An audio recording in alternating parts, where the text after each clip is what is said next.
large majority of people, if you own a scale, I'm talking about the thing that you step on and it tells you your weight. I'm convinced that most of you need to throw it in the trash or take it to Goodwill or Salvation Army or something like that. I kind of have a beef against scales. And the reason why is because not because they've done anything to me, but because the way that they're used is often unhealthy. The tissue that you're really wanting to lose is fat tissue. When you see fluctuations on the scale in like small periods of time, I'm talking about within hours, what we get caught up on is a scale reading day to day, hour to hour, between morning and nighttime. That, my friends, is not fat. This is what you can do about your health, a podcast about how you can make your body healthy, strong, fit, and inhospitable to disease. I'm Sean McClendon, your host. I'm a certified personal trainer, author, and health and fitness enthusiast. Thank you for joining me today. The information on this podcast is based on personal research and experience and opinion, and is not meant to be a substitute for advice from a doctor or physician. You are advised to consult your doctor or physician before making any changes to your lifestyle. All right, let's go ahead and get into this. So, my opinion, and it is a very strong opinion at that, is that the large majority of people, if you own a scale, I'm talking about the thing that you step on and it tells you your weight, I'm convinced that most of you need to throw it in the trash or take it to Goodwill or Salvation Army or something like that. I am convinced of that. Now, what I talk about in today's podcast is yet another, and if you followed me for a while, you know I kind of say that from time to time. Straighten up my collar here. But you know I say that from time to time. I kind of have a beef against scales.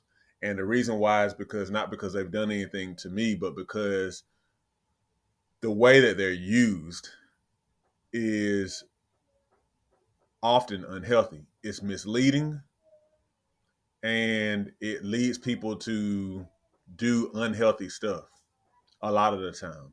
Okay.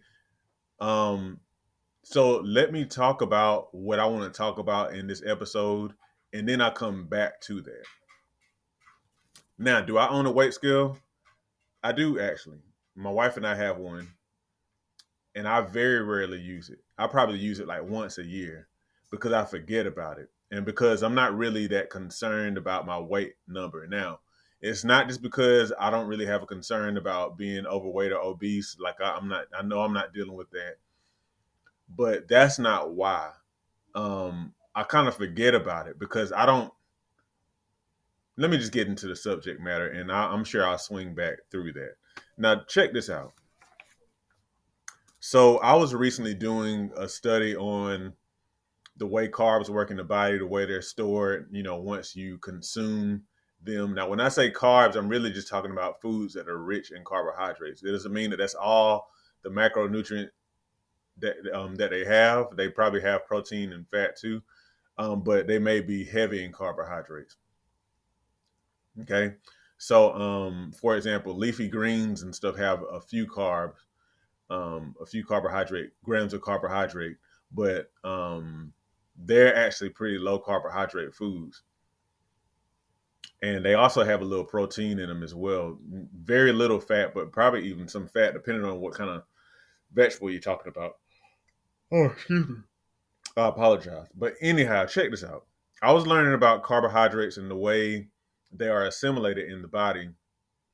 And I know I've talked about it in recent episodes of this podcast, or at least on my YouTube channel. And one thing to consider is that when you consume food that has any number of carbohydrates in it, what happens is those carbohydrates are glucose in your bloodstream, which is then stored in primarily as glycogen in your muscles and in your liver, and then excess is stored in your fat tissue. In particular, what happens is when you consume carbohydrate, it causes your pancreas to secrete insulin, which allows your cells to open up, in particular your fat cells, and that excess glucose is pulled into your fat cells. Okay. Now, like I said, glucose is stored in the muscles and in the liver as what's called glycogen. Okay. And so it's kind of like a quick storage site. So it's like it's there for like quick accessibility. Okay. Whereas the glucose that's stored in your fat cells is it's like storage that's like a little further back. It's storage that's hard. It's a little bit more involved to access. Your fat is not accessed for energy until your glycogen in your muscles and liver is depleted, which is part of the reason why we have so many issues with being overweight in our society, because we eat so many carbs primarily in the form of junk food, really sugary, really starchy food, that we never allow our bodies to have a chance to access our fat storage. But we always keep our insulin up. So that means we're always storing fat. So you're steady gaining, or at best, you're never losing fat. Okay. Now, what I learned about glycogen is that, and let me pull up my note here, and I'm going to try to remember to make sure I put a link to this scientific article in the description. But glycogen is stored when it's stored in your liver and in your muscle tissue. It's actually stored with water. Okay, so it's like for every gram of um of glycogen or glucose rather, to make sure I get these terms correct. Yeah, every gram of glycogen is actually stored along with 3 grams of water. Okay, very important. And it's going to come back to the whole scale thing in a little bit. Very important. When you store glycogen in your muscle tissue, in your liver and stuff for that matter, it is stored along with 3 or so grams of water. What does that mean? Say, for example, you embark on a weight loss journey and you um you reduce your carbohydrate consumption to some degree, you increase your activity level, and then you notice in that first week or so that you lose a significant amount of weight, 5 pounds or something like that, which is that's a pretty good amount. If you're losing 10 pounds and stuff like that, that's a lot. Very exciting, very exhilarating. But think about this. What did I say? Your quick energy acts. What energy sources does your body access most quickly? It accesses the carbs that are in your muscles and liver, which is stored as glycogen first. Okay, so because that glycogen is stored with water, then when you access those that glycogen to use as energy for your body, you are also releasing that water as well. Okay. So when we talk about water weight, that is what we are talking about. Now, losing that water weight is great. But the thing I want you to really understand is the tissue that you're really wanting to lose is muscle. I mean, not muscle, it's fat tissue. Fat tissue. When you have like a tire or whatever around here, you're wanting to lose that fat. So my point is, we get really excited over the water, which should be lost for sure. But what we're really wanting to do is access that fat tissue, that excess fat tissue. Now, granted, when you lose water weight, your skin will be a little bit looser. Like I said, the scale number will change a lot, but it's water weight initially because you were like depleting your body of carbohydrates. Okay. And so as you continue to do that, anytime you eat, then those carbs are going to be stored in your muscles and stuff first for quicker access. So as you continue to like not necessarily consume as much of your energy through carbohydrates and whatnot, and allow your body to access your fat stores by not consuming a lot of carbohydrate and by doing a lot more activity, you're going to start to access your fat more. Or even, for example, when you fast, when you deplete your glycogen, you go to your fat stores, within like a day or so. I can't remember exactly what it was, so maybe I shouldn't say stuff without actually confirming. But you access your fat stores and you really burn fat then. But here's where the scale comes in. Your body weight fluctuates because of the consumption and storage of carbohydrates in your muscles and stuff with that water. Okay? Your body weight also fluctuates with the poundage of the food that you're consuming, as well as the poundage of the food that you're releasing through waste. When you see fluctuations on the scale in like small periods of time, I'm talking about within hours or days, keep in mind the tissue you're wanting to lose, fat tissue. That's that stuff you can grab and whatnot. That's what you're wanting to lose. So what we get caught up on is a scale reading, day to day, hour to hour, between morning and nighttime. That, my friends, is not fat. It's water. It's water. It's not that stuff that you grab around your waist that you're really wanting to lose, or the stuff on your thighs or anything like that, or even on your chin or whatever if you want to release some chin fat. It's water. Okay? So like literally whenever you kind of get those carbs out of your system or that glycogen out of your system, you're releasing that water weight.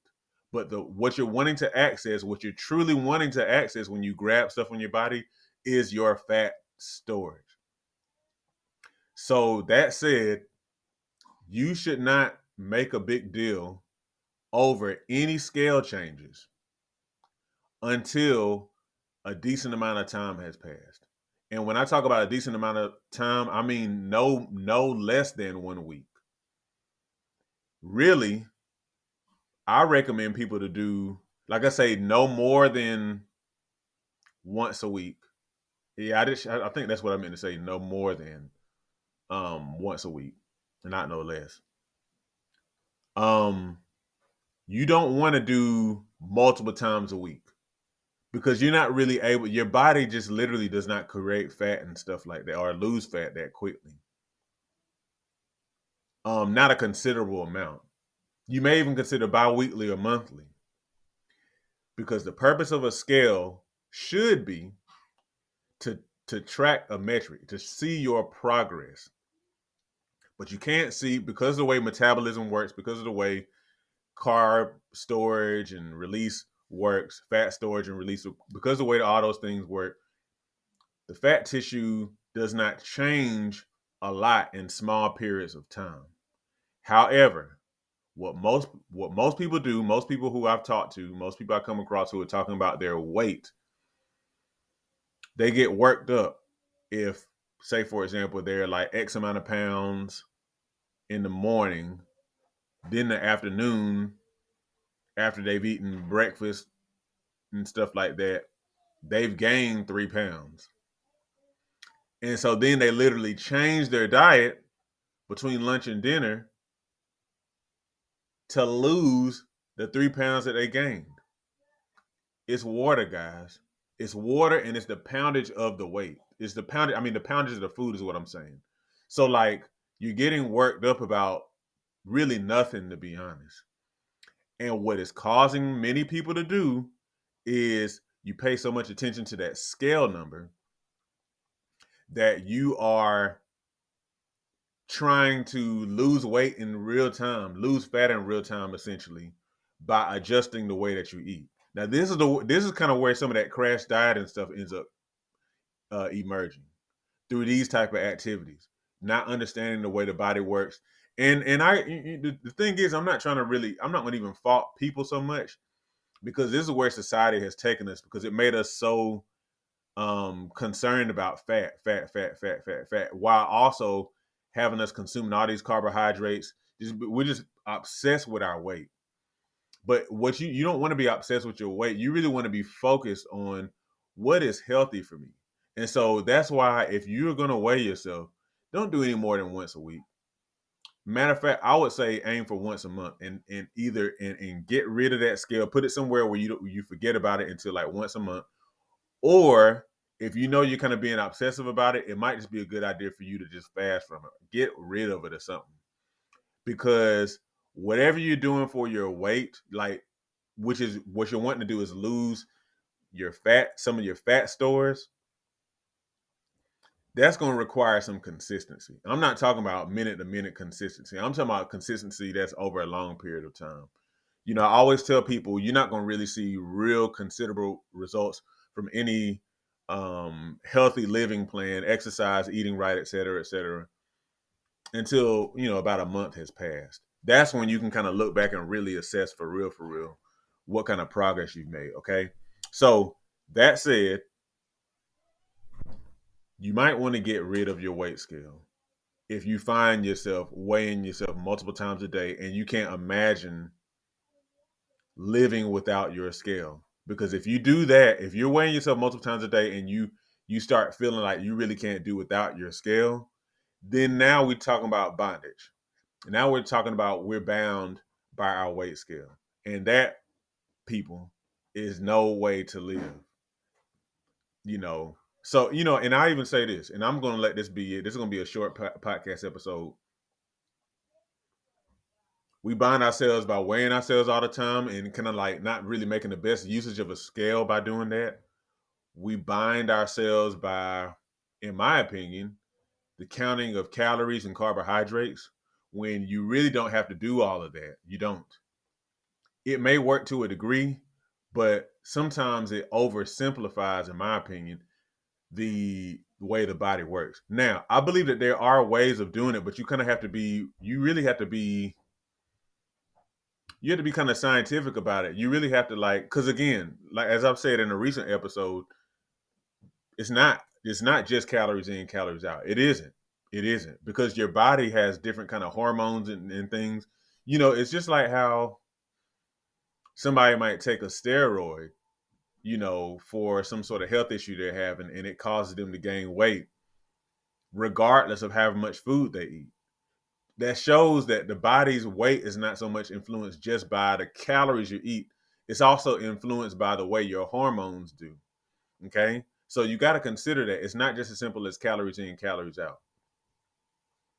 And I also believe if you more so focus on the type of food you eat, like the quality of the food you eat, and then also making sure that you generally don't consume a lot of energy heavy foods when you need to lose weight, as long as you do that, you don't have to count calories or carbohydrates. You don't.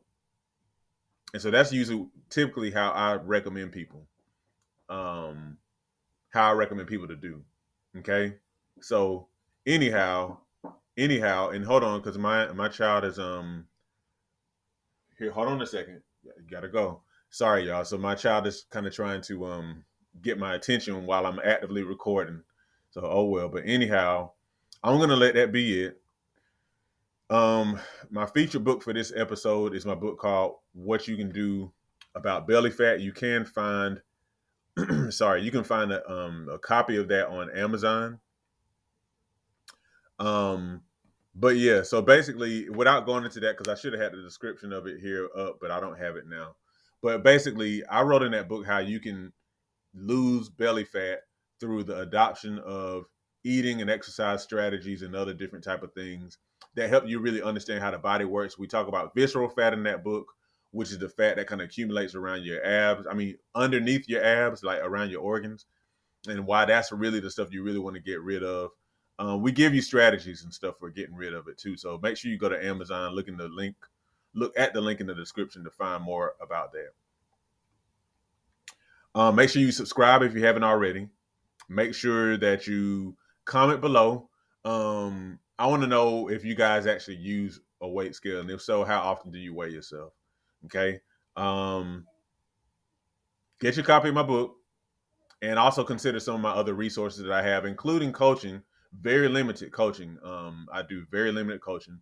Join me on my free webinars that happens on Saturday mornings, including the one from on tomorrow, as of the recording of this episode of the podcast. Thank you, and remember that your doctor is not responsible for your health. You are. God bless you.